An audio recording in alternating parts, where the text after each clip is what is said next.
입성하신 후에 첫날 월요일 날 성전에 들어가십니다. 그래서 성전을 정결케 하시고 화요일 날은 수많은 변론들을 해요. 그래서 그 중에 하나 권위에 대한 이야기를 했지만은 많은 말씀을 하세요. 그 다음 수요일은 침묵하셔요. 원래 오늘은 침묵의 날이에요. 부모가 자녀에게 말을 해요. 그래도 안 들어요. 또 말을 해요. 안 들어요. 그러니까 부모가 화가 나서 채찍을 들었어요. 그래서 때렸어요. 그래도 말을 안 들어요. 또 야단을 치고 때려도 말을 안 들어요. 그럼 그 다음에 뭐 하나요? 말 안 해요. 그러면 자기가 잘하는 줄 알아요. 얼마나 했으면 말을 안 할까? 우리가 사회에 대해서도 이런 이야기 저런 이야기 안 되니까 막 데모도 하고 막 그러다 안 되면요 여러분 말을 안 해요. 침묵의 행진이라는 것도 있어요. 자기가 잘해갖고 말을 안 하는 줄 착각할 경우가 있어요. 그러니까 어떤 얘기를 자꾸 해서 이런 이야기 저런 얘기를 계속 하고 그래도 마지막까지 그것이 안 되면 여러분 마지막은 뭐예요? 여러분 말을 안 해요. 사실 오늘 수요일은 여러분 침묵의 날입니다. 주님은 침묵하셨지만은 악한 종교 지도자들은 활발하게 움직여요. 그게 뭐냐면 어떻게 죽일까? 그러나 주님은 침묵하셔요.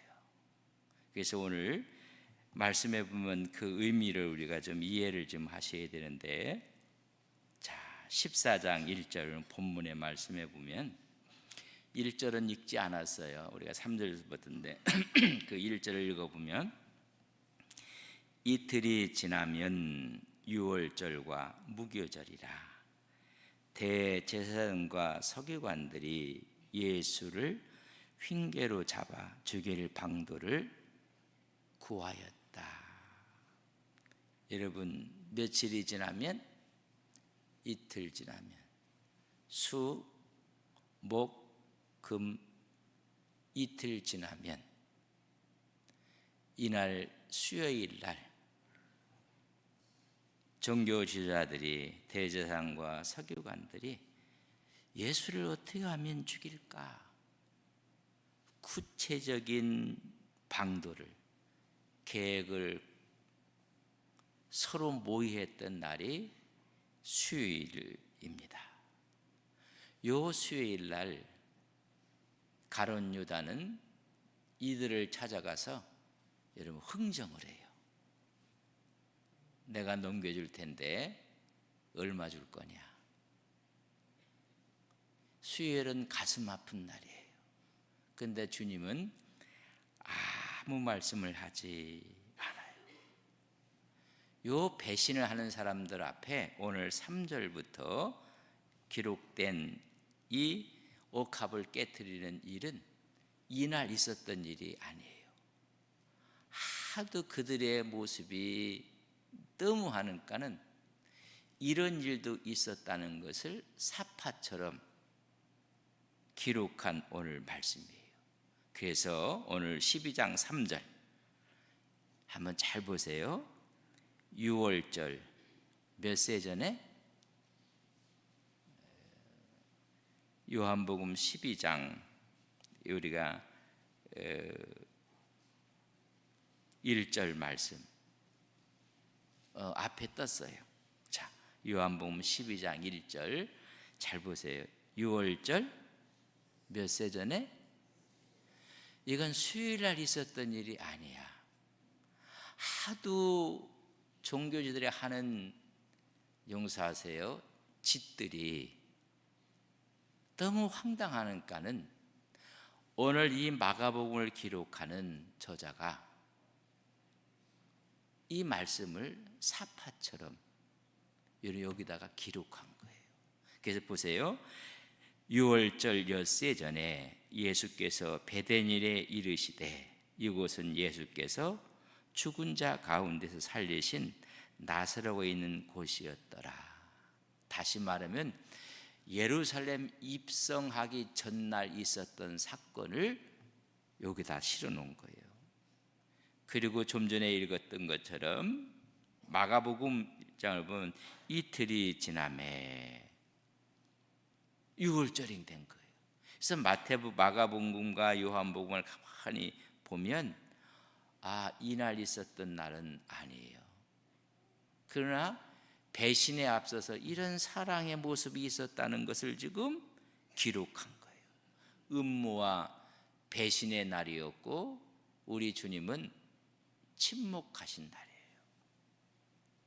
이 사건을 우리가 보면 한 여인의 아름다운 헌신을 이야기하며 저들의 악한 모습을 극대화시킨 하나의 성경적인 기록이에요. 그래서 수요일은 침묵하신 날입니다. 다시 말하며 쉬신 날인데 공적인 기록이 없는 날이에요. 변론을 했다, 성경을 청결케 했다, 제자들이 발을 씻겼다, 겟세마네 가서 기도를 하셨다, 이런 공적인 활동이 없는 날이었습니다. 오히려 십자가를 고요한 마음으로 준비한 날입니다. 이 날은 공적인 활동은 없었지만 하나님과 깊게 교제한 날입니다. 하나님과 영적인 깊은 친밀감을, 다시 말하면 이 날은 기도와 묵상의 날이었습니다. 우리가 어떤 일을 바쁘게 하다가도 어느 시간 뚝 떼어서 묵상하고 기도하는 시간은 어떤 일보다 더 중요한 일인 것을 깨달아야 합니다. 종종 말보다 침묵이 더 강한 메시지가 될 수가 있습니다. 이야기하고 안 하면 얘기 안 하는 거예요. 그 얘기 안 하면 그게 메시지가 아니라 더 강한 메시지가 되는 거예요. 우리 주님께서 그래서 침묵을, 그러면서 뭘 갖고 왔느냐 하면 6대 전에 했던 사건을 오늘 기록을 한 것이 뭐냐면 마리아가 주님께 옥합을 깨트려 머리에 부은 날, 이걸 얘기하며 저들의 진면목을 오늘 기록한 날이 오늘 이 날이에요. 그렇다면 옥합을 깨트린 날은 수요일이 아니에요. 왜 이것을 이야기하고 있는가를 여러분 잘, 성경은 하나님이 직접 기록한 것이 아니라 사람을 통해서 성령의 감동을 통해서 하나님 말씀을 기록해요. 그때 그 기록하는 저자의 여러분 의도라는 게 있어요. 그 의도가 뭐냐면 편집 의도다, 이런 이야기를 하기도 해요. 자, 그 중에 좀 그 사랑을 좀 드러내는데 마리아의 사랑, 마리아의 헌신, 마리아의 모습을 보여줍니다. 오늘 3절 말씀에 보면 예수께서 베다니 나병 환자 시몬의 집에서 식사하실 때 한 여자가 매우 값진 향후 곧 순전한 나드 한 옥합을 가지고 와서 그 옥합을 깨트려 예수의 머리에 부으셨다. 유월절 엿새 전에 주님은 침묵하신 날, 이 이야기를 지금 기록하고 있는 것. 그것도 가장 값진 향유를 부었어요. 이런 사건을 통해서 두 반응이 나타났어요. 제자들의 반응도 틀려요. 우리 주님께서는 어떻게 말씀하셨는가? 6절에 보면, 오늘 보면 예수께서 이르시되 가만두어라. 너희가 어찌하여 그를 괴롭게 하느냐? 그가 내게 좋은 일을 했다. 이렇게 옥합을 깨뜨릴 때 누군가가 말을 한 거예요. 여러분, 헌신하고 충성할 때 꼭 옆에서 잘한다고 박수만 치는 게 아니라 여러분 뭐라고 하는 사람들이 있어요. 그때 주님께서 말하기를 이 좋은 일을 했다, 하나님의 구속의 일이라고 하고 8절에 보면 그는 힘을 다하여 내 몸에 향유를 부어 뭘 준비했다? 내 장례를 미리 준비하였느니라. 하나님의 구속사에 하나님의 쓰임받는 것으로 이해를 했고, 9절에 보면 내가 진실로 너희에게 이르니 온 천하에 어디서든지 복음이 전파되는 곳에는 이 여자가 행한 일도 말하여 그를 기억하게 될 것이다. 영원히 이 여자의 사랑과 헌신을 기억하게 될 것이다. 주님의 반응이었지만 옥합을 깨트리는 까는 어떤 반응도 있었느냐 하면 14장 4절, 어떤 사람들이 화를 내어 서로 말하되 어찌하여 이 향유를 허비하는가. 주님께 한 일까지도 허비한다고 하고 썽을 내고 화를 내는 거예요. 하나님의 구속의 역사의 길에 이 여인이 향유를 부은 걸 갖고 허비한다, 어찌하여 그런다고 이야기를 해주고 있습니다. 여러분, 5절, 이 향유를 300데리론 이상에 팔아 가난한 자들에게 줄 수 있겠도다 하며 그 여자를 어떻게 해요? 책망. 누가? 여러분, 제자가 이렇게 한 거예요. 뭐 지나가는 사람이 한 것도 아니고 이방인이 이야기한 것도 아니고 이 이야기는 종교 지도자가 한 것도 아니고 제자 중에 이런 이야기를 하는 거예요. 아니, 하나님을 믿고 따른다고 하는 사람이 하나님의 구속사와 하나님의 역사를 모르고 지금 화를 내고 어찌하여 이렇게 허비하느냐 이야기를 하고 하나님의 구속의 역사의 가치를 모르는 거예요. 뭐라고 하면 가난한 사람에게 줄 수 있지 않겠는가? 이걸 우리는 합리적인 생각이에요. 여러분, 우리 주님께서는 비합리적인 분이 아니십니다. 아주 합리적인 분입니다. 그러나 이 합리성을 뛰어넘는 분이 주님이십니다. 신앙은 합리적인 사고 속에 갇혀 있는 게 신앙이 아닙니다. 그렇다고 신앙 가진 사람이 합리적인 생각을 무시하지도 않습니다. 그러나 거기에 갇혀 있지도 않습니다. 그걸 뛰어넘는 것이 믿음인데 합리적인 생각을 갖고 있는 거예요. 이런 사람들은 하나님의 사랑을 이해하지 못하고 십자가를 이해하지 못하는 사람들입니다. 다시 말해 영적으로 무지한 사람들입니다. 합리적인 생각을 해볼까요? 우리는 다 죽어야 돼요. 다 우리는 죄인이에요. 그러나 믿음의 십자가가 들어왔어요. 합리적인 것이나 그걸 뛰어넘어요. 포도원에 가서 일한 사람들, 하루 종일 일한 사람과 1시간 일한 사람과 3시간 일한 사람과 합리적으로 생각하면 여러분 다 주는 품삯이 달라야 돼요. 그러나 성경은 그렇게 말하고 있지 않아요. 여러분, 합리적인 생각이 여러분 얼마나 무서웠다는 사실을 성경은 말하고 있는 거예요. 여러분들, 우리는 예수를 믿는 사람들이에요. 하나님을 믿는 사람들이에요. 합리성을 무시하라는 이야기는 아니에요. 합리성에 갇혀 있는 것이 얼마나 무섭다는 사실을 아셔야 해요. 이 합리성을 갖고 접근을 하는 거예요. 이렇게 접근한 사람이 오늘 마가복음에는 누군지 이름이 안 나와요. 근데 우리는 마태, 마가, 누가, 요한복음을 갖고 있어요. 사복음서를 보면 이 사람이 누군지를 이름을 기록해 놨어요. 누군가? 요한복음 12장 6절에 있는 이야기인데 이렇게 말하면 가난한 자들을 생각함이 아니요 그는 뭐라? 도둑이라. 돈깨를 맞고 거기에 넣는 것을 훔쳐갑니다. 요 성경만 앞뒤에 보면 이 사람이 유다입니다. 돈깨를 맡고 있었던 가룟 유다가 돈깨를 맡았던 이 유다가 한 말입니다. 가장 합리적인 이야기를 했는데 그것은 하나님에 대한 엄청난 잘못된 이해를 하고 있는 거예요. 요 돈깨를 맡았던 이 유다가 그가 뭐라고 했어요? 그는 도둑이라. 이 300드루는이 내 수중에 들어와야지 거기에서 훔쳐갈 돈도 생길 텐데, 이런 이야기예요. 이랬던 이 가룟 유다가 요 옥합에 대한 이야기는 수요일 날 있었던 이야기가 아닙니다.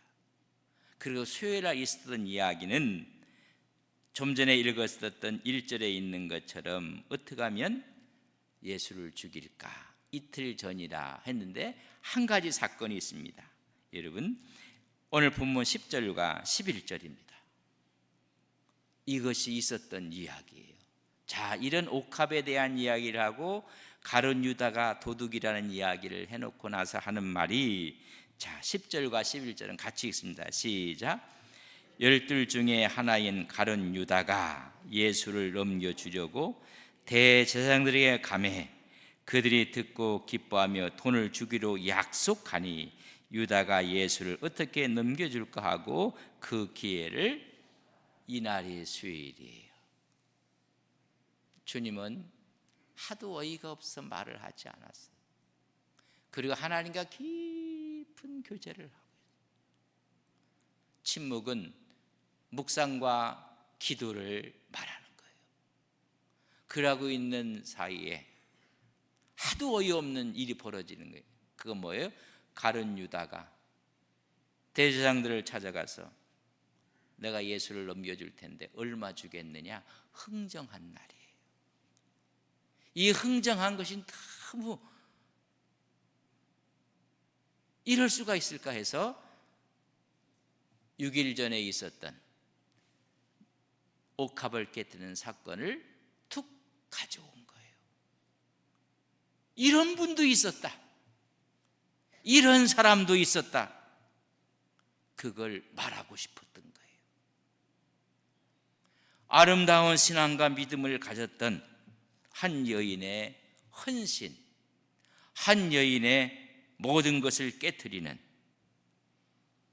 여러분 300데나리온은 1년 연봉입니다. 1년 연봉. 한 번에 깨트린 이런 사람도 있는데, 고작 나를 팔기 위해서 흥정하고 있는 날, 그날 주님은 아무 말씀이 없었어요.